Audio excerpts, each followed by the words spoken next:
जय हिंद, जय हिंदुस्तान। हिंदुस्तान न्यूज में आप सभी का स्वागत है। प्रदेश और आसपास की तमाम छोटी बड़ी खबरों के साथ मैं हूं विकास। और खबरों में आगे जाने से पहले देखते हैं खास खबरें। कोर्ट के आदेश पर अरुंधति रॉय का पलटवार, अंग्रेजी अखबार द हिंदू में जताया विरोध। सरकार जांच कराएगी देश में है कितना काला धन, सरकार ने राष्ट्रीय संस्थानों से मांगे प्रस्ताव।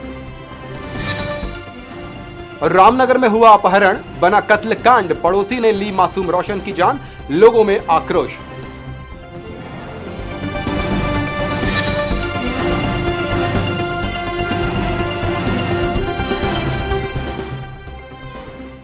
और आइए अब देखते हैं खबरों को विस्तार से।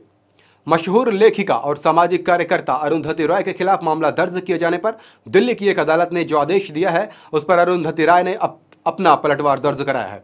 दरअसल कश्मीर को भारत से अलग किए जाने के मुद्दे पर अरुंधति और गिलानी के भाषणों के बाद मामला कोर्ट पहुंचा, जिस पर दिल्ली की एक कोर्ट ने उनके और वामपंथी नेता गिलानी के खिलाफ देशद्रोह का मामला चलाने, एफआईआर दर्ज करने का आदेश दिया था।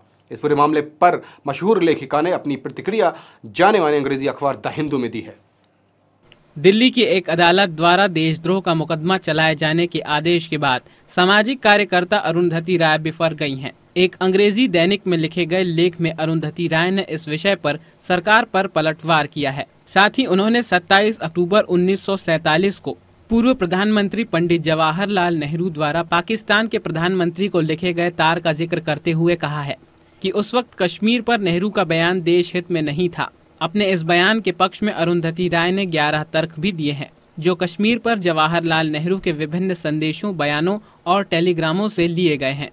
गौरतलब है कि अरुंधति राय पर इस बयान के बाद देशद्रोह का मामला चलाने का आदेश दिया गया है, जिसमें उन्होंने श्रीनगर में कश्मीर को भारत का अभिन्न अंग नहीं होना बताया था। यह बयान अरुंधति राय ने 3 नवंबर को श्रीनगर में दिया था। Bureau report, Hindustan news. करीब 25 साल बाद सरकार एक बार फिर से भारत में काले धन और इसमें तेजी से हो रही बढ़ोतरी की वजह का पता लगाने का फैसला किया है। इस बारे में सरकार ने राष्ट्रीय संस्थानों से प्रस्ताव मांगे हैं। वित्त मंत्री प्रणब मुखर्जी और अब मामले को लेकर गंभीर रुख अख्तियार कर चुके हैं। देश में काले धन के कुल आंकड़े और उनकी बढ़ोतरी का पता खुद सरकार लगाएगी। वित्त मंत्री प्रणब मुखर्जी ने देश के 4 संस्थानों से कहा है कि वे देश में काले आंकड़े के साथ ही इसकी प्रकृति का भी पता लगाने पर अपने सुझाव दें। जिन संस्थानों से ये सुझाव मांगा गया है उनमें NIGFP, ISI, NCER और NIFM है। सरकार ने इन्हें माह के अंत तक प्रस्ताव भेजने को कहा है। सरकार अपनी इस विशेष मुहिम में गृह मंत्रालय, विदेश मंत्रालय, कैबिनेट सचिवालय और सांख्यिकी और क्रियान्वयन विभाग की मदद लेगी। अगर सरकार के इस निर्णय में सकारात्मक असर दिखाई दिया तो निश्चित ही देश के लिए यह एक सुखद एहसास होगा। Bureau report, Hindustan news. Mahatma Gandhi रोजगार गारंटी योजना में भ्रष्टाचार और मजदूरी में गड़बड़ी के मामले की रिपोर्ट शासन ने कलेक्टरों से मंगाई है और इसके लिए राज्य सरकार ने उन्हें 15 दिनों की मोहलत दी है।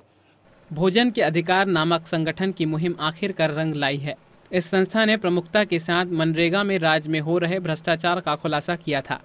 इस दबाव के बाद राज्य शासन ने कलेक्टरों को मनरेगा की जांच करने के निर्देश भी दिए हैं। भोजन के अधिकार संस्था ने अपनी रिपोर्ट में खुलासा किया था कि कई संगठनों में मजदूरी वितरण में बड़े पैमाने पर कमीशन खोरी हो रही है। हमारे गांव में 900 जॉब कार्ड है, 60 लाख रुपया सालाना खर्चा होना है, लेकिन काम में पैसा विलम्ब होता है, जल्दी मिलता नहीं है और फर्जी जो मजदूर भर के वो अपना निकाल लेते हैं। इस कारण से मजदूर सही ढंग से काम भी नहीं जाते, आजू बाजू में कम दाम में काम करते हैं, जबकि डेली काम का पैसा उनको डेली मिलना चाहिए। ये तो 2 महीना, 3 महीना, 4 महीना के बाद सालों भर से अभी 1,16,000 रुपये भी पेमेंट बाकी है। साथ ही मास्टर रोल में छेड़छाड़, मृत व्यक्ति के नाम पर जॉब कार्ड बनाना और फर्जी एंट्री के मामले का खुलासा किया था। रायपुर में मनरेगा पर आयोजित जनसुनवाई में भी यह बातें प्रमुखता से उठी थी और जनसुनवाई के दौरान जो बातें सामने आईं उस पर हिंदुस्तान न्यूज ने एक विशेष रिपोर्ट भी पेश की थी। रिपोर्ट के दौरान हमने लोगों के द्वारा बताए गए बयानों से यह साफ किया था कि किस तरीके से मनरेगा में भ्रष्टाचार हो रहा है। बहरहाल मनरेगा में हो रहे भ्रष्टाचार का मामला अब उजागर हो चुका है और भोजन के अधिकार नामक संस्था ने जो मुहिम छेड़ी थी उस पर अब शासन सख्ती से विचार कर रहा है। अब ये उम्मीद कर सकते हैं कि मनरेगा में भ्रष्टाचार कुछ हद तक तो कम होगा ही। Bureau report, Hindustan news. Dandakaranya में माओवादी अब तक के सबसे बड़े नक्सली बंदी की तैयारी में जुट गए हैं। विश्वस्त सूत्रों से मिली जानकारी के अनुसार 2 से 21 दिसंबर तक समूचा बस्तर बंद रहेगा। बस्तर में माओवादी अब तक के सबसे बड़े नक्सली बंद करने वाले हैं। नक्सलियों ने दक्षिण और पश्चिम बस्तर में टैक्सी, बस और आश्रम छात्रावासों के अधीक्षकों को 2 से 21 दिसंबर तक गांव से बाहर न जाने की हिदायत दी है। उन्होंने यह फरमान दक्षिण बस्तर क्षेत्र में पर्चे पोस्टर लगाकर जारी किया है। माओवादियों ने अंदरूनी क्षेत्रों के साथ ही नक्सल प्रभावित शहरी क्षेत्रों में भी पर्चे पोस्टर चिपकाए हैं।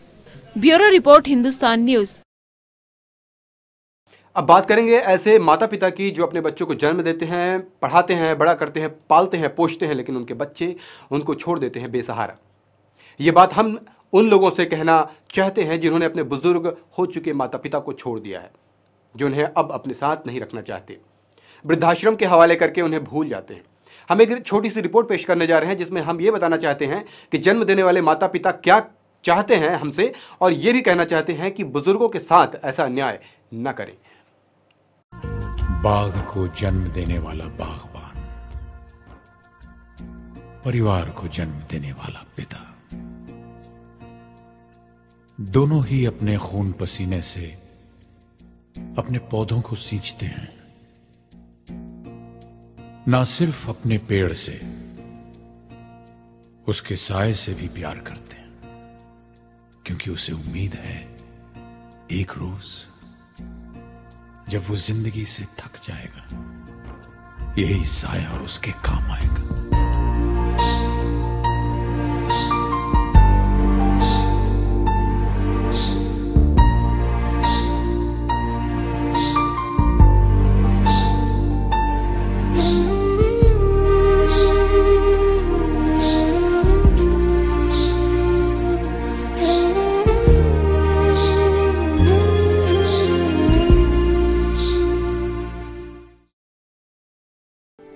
जो अपनी जिंदगी केवल इस आस में बिता देते हैं कि उनकी संतान कुछ अच्छा बन जाए, उनके बच्चे खुश रहें, मगर जब वो बच्चे बड़े हो जाते हैं तो अपने माता पिता को छोड़ देते हैं। ऐसी हालत में जब उन्हें उनकी सबसे ज्यादा जरूरत होती है।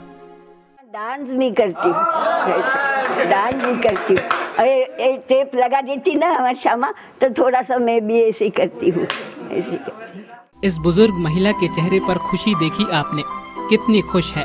कह रही थी खुशी होती है तो नाच गाना भी कर लेती हैं। दरअसल ये खुशी इसीलिए क्योंकि रायपुर के लायंस क्लब के वृद्धाश्रम में रहने वाले ये बुजुर्ग चहक उठे थे अपने बीच स्कूली बच्चों को पाकर। बच्चों ने इनसे मुलाकात की, उन्हें खाना खिलाया। देखिए स्कूल के बच्चे जब इनके लिए भोजन के तौर पर अपना प्यार लेकर आए तो कितने मगन हो गए ये आपस में। इनके मन में बच्चों के लिए आशीर्वाद उमड़ पड़ा। उन लोग मिलने आए तो मेरे को लगा कि अपने घर से, घर के लोग मिलने आते वैसा लगा मेरे को। घर के जैसे नाती पोती, बहू बेटा मिलने आए ऐसा लगा, अच्छा लगा।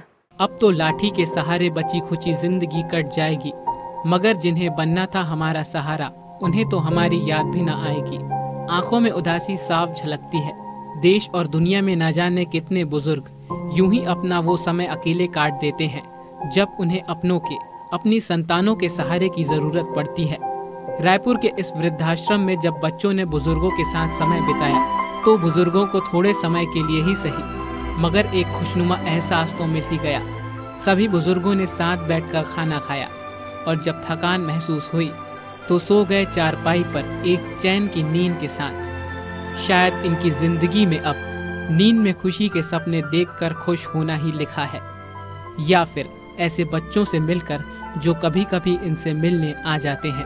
एक संस्था मिलाप के द्वारा आयोजित कार्यक्रम के तहत बुजुर्गों से मिलने आए बच्चे भी शायद बुजुर्गों से मिलकर खुश हुए होंगे, ऐसा इनकी बातों से लगता है।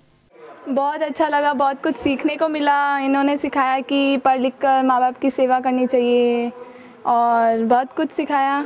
बहुत मस्ती भी हुई, सर ने गाना भी गाया, हम लोगों ने भी एंजॉय किया खूब। कि वो क्या करते हैं, वो उन्होंने हमें कुछ अच्छी बातें सिखाई।